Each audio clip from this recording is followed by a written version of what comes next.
Hey everybody, thanks Ken and the Quarterback Club for having me. This is the third year in a row that I've had a chance to come over here and speak, and I got to be honest with you, I'm accused of being a homer most every weekend, and I'm unabashed for it. So this time around, I'm really bullish on LSU. I was 5 weeks ago, I was 2 months ago, I was 6 months ago. Now I told you guys that the first 2 years I was here. This is really the year that I mean it. I'm really high on this LSU football team. You know, they come off a big win Saturday, obviously at Auburn.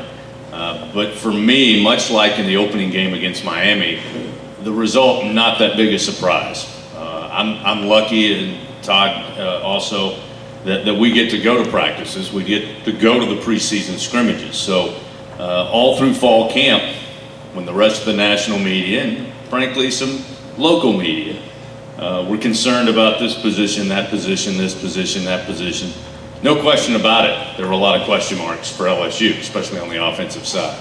But when we had a chance to see what they were working on and the talent they had, that all they needed was experience. That was the only difference. It wasn't a matter of talent.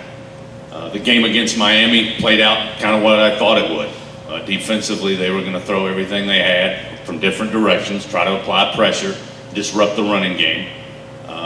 And you got a guy who looked like a veteran quarterback in Joe Burrow, who, no question, again, a godsend for LSU's program. Right guy, right time. But the calls he's making and the veteran way he approaches that offense and directs Steve Ensminger's offense is why Miami had no shot to win. Defensively, I think they're underrated. It's hard to believe. It's a defense that returned so many playmakers from a year ago, but there are several defenses across the country. Miami comes to mind. Several in the SEC, Auburn and Mississippi State come to mind, obviously Alabama, that for whatever reason have outshadowed these guys. Now I say all that because one of the things I've noticed since spring of this year is that Coach O and his staff, and more importantly, those guys in purple and gold, have embraced the fact that no one thinks their defense is as good as the others in the SEC West. Their offense won't be able to compete against SEC defenses. And they've been able to turn that into a positive, and that's what we saw at Dallas, or rather Arlington, and that's what we saw Saturday in a very tough environment, 94 degrees, virtually a sellout, loud as can be, as loud as any place in the league, and LSU went in there, did what they had to do to get a victory. I can't say enough about what Joe Burrow has done, what he means to this team. His teammates embrace him. They will go and follow him, and so far he's done a great job of leading them where they need to be, 3-0. On Saturday after the game, I was most happy for Coach O. That was his 7th top 25 win in 24 games at LSU. There's not another coach in history of that school that's done that. That includes Les Miles, that includes Nick Saban.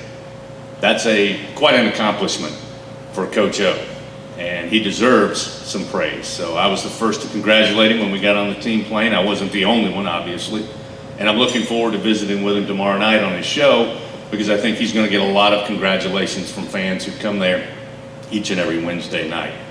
This team, again, +7 on the defensive side with takeaways. Coach O said during spring football he wanted a defense that made plays.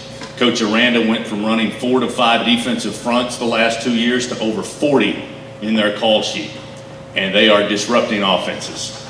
They are taking the ball away. Now, I'm not superstitious. I was joking with Todd before I came up here. I'm not superstitious at all, and here's why. I don't play. Nothing I do impacts what happens on the field. So after the game, I let everyone know that after this past weekend, LSU is the only FBS team in the country without a turnover. Well, Tiger fans on social media, it's my fault now as soon as they have another turnover, or their first turnover. But again, I will stand there and say I didn't do it. But it's something I think that stands out because of the way last year Coach O talked about ball security. It's something they mention on a minute-by-minute basis during a game. When they're on the sidelines, they talk about protecting the football. When they're in the locker room, one of the last things and first things Coach O says to the team going in and coming out, protect this football. And the offense has done a good job. In fact, they've got 19 consecutive quarters now without a turnover. Will that hold up? We'll wait and see. But again, that's not going to be my fault. This weekend, Louisiana Tech comes to town. They're 2-0 on the season. Skip Holtz has played SEC teams extremely well. They had last week off. So they got a chance to watch the game live, break it down later in film, and certainly Coach Holtz will have his team ready to go. I noticed on Twitter that Lou Holtz is already going on record calling for the upset at Tiger Stadium. But that's because he said he'd be in trouble with the missus if he pulled against his son. So I'm going to give him a pass on that. But when you look at the schedule for LSU, this game, when it came out, was one that you had to be concerned about. Because you had Miami, you had Southeastern, a road trip to Auburn. Depending on how those games shook out, whether you win 2, lose 1, lose all 3, whatever the case may be, Louisiana Tech sits there in that 4th week at home. And we all remember what happened last year with Troy. And Troy went to Nebraska, got the win, good for them. But this Louisiana Tech team, I don't think is going to surprise LSU. And if you heard anything Coach O said following Saturday's win, his job this week is to get the guys back out on the ground, get their feet on the ground, and take that workman approach again. And I think that's why this team so far has been successful, is it's us against the world. They've embraced that mentality, and so far, so good. If they take that mentality at home, which I think will be a great crowd and a great atmosphere against Louisiana Tech, things should be pretty good. They'll be all right come Saturday night. Last thing I have for you, you've heard in the SEC, they talk about it just means more. My first real, true experience with that was this past Saturday.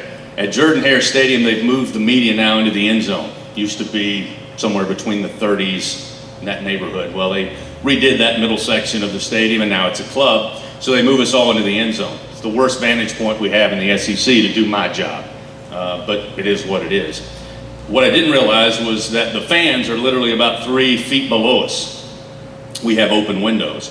So if you can imagine, as the stadium's filling up, Auburn fans are coming in, they're upset about last year, they're going to kick LSU from here to what you know where, and we're quiet up there until 30 minutes till kickoff. 30 minutes till kickoff, things get pretty loud in our booth. So I start the intro, next thing I know, I see a gentleman's head here to my left, and he's letting us know about it. Pretty good. I couldn't make everything he was saying, I had my headset on, but he and my spotter were in a pretty intense conversation.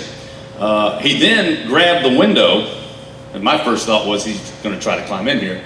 By that time, security had seen him on the ground, so they came over to talk to him. We had security come into our booth. It's nice to try to do your job with cops to the left and right of you. As they're talking to the fairly young man, who obviously had overserved himself, they tell him he needs to leave if he doesn't settle down. Well, the 2 cops, security agents, walked to the aisle. He'd forgotten that there were 2 more with us looking out the window. He said a few phrases that cops don't take nicely to, and they threw him out of the stadium. This is about 20 minutes till kickoff. So the rest of the game, again, we're dealing with, crowd below us, but nobody was out of hand. They were cheering for their team. I got no problem with that. We get to the end of the game, we kick the field goal, I scream, everybody in our booth screaming. We just won the football game. And out of the blue, the same guy pops up again. This time he's literally got hands on the window, and I think he was trying to climb into the booth. He was upset we had him thrown out of the stadium. He threw himself out of the stadium. So again, security comes, they throw him out. I find out as we're leaving from their operations guy that he had been thrown out before the game, went out into the parking lot, bought another ticket, knew that seat he was thrown out of would be open, so he came back to that seat. He was going to let us have it again.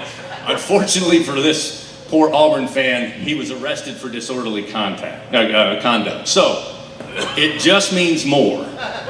But for this guy, he paid twice to see his team lose and then got arrested. And I guess that's probably not what the conference office had in mind, but sometimes I guess it does mean more.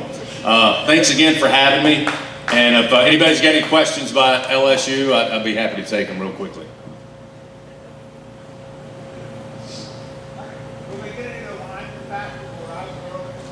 Well, Ed, yes, yeah, the offensive linemen, the guys that they started the season with, obviously there have been some bumps and bruises. Ed told all of us yesterday at his press conference that that's going to continue. They had a number of younger guys. Chasen Hines comes to mind, played great, but I don't think they expected him to play as much as he did against Auburn on Saturday. But Ed told us, we'll find out, I guess, again, maybe tomorrow night on his show. Right now, there's none of those guys expected not to play on Saturday, but we'll have to wait and see.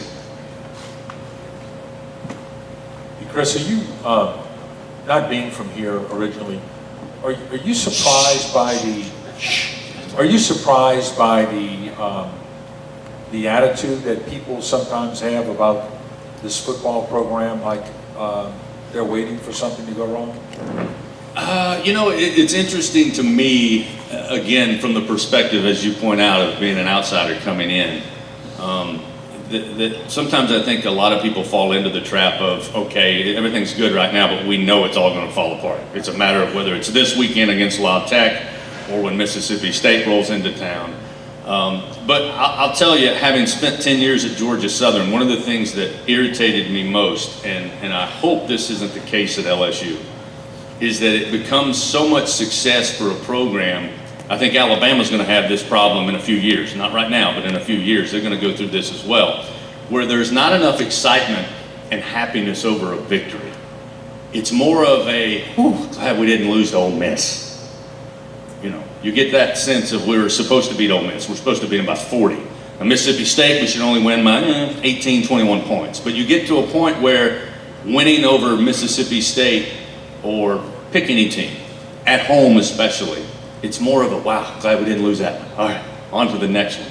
And not enough celebration of what these guys have achieved that they worked so hard to talk about all year long, 365. But I don't think that is, I want to say this, I don't think that's a Louisiana thing. I think that's programs that have had the type of success at that level that sometimes you can get into that. And again, you'll have a group that always wants to gravitate to the negative as opposed to just, wow, we're off to a 3-0 start. We've beaten 2 top 10 teams in the first 3 weeks of the season, and we're ranked number 6 in the country. Right now, this week, right today, we should be happy, we should be celebrating being a part of LSU football. Yeah, Chris, if you could remind everybody where you came from and that coach where you came from, where he is today, and talk about that relationship. Oh, I thought you were talking about Kentucky. I don't know where they are.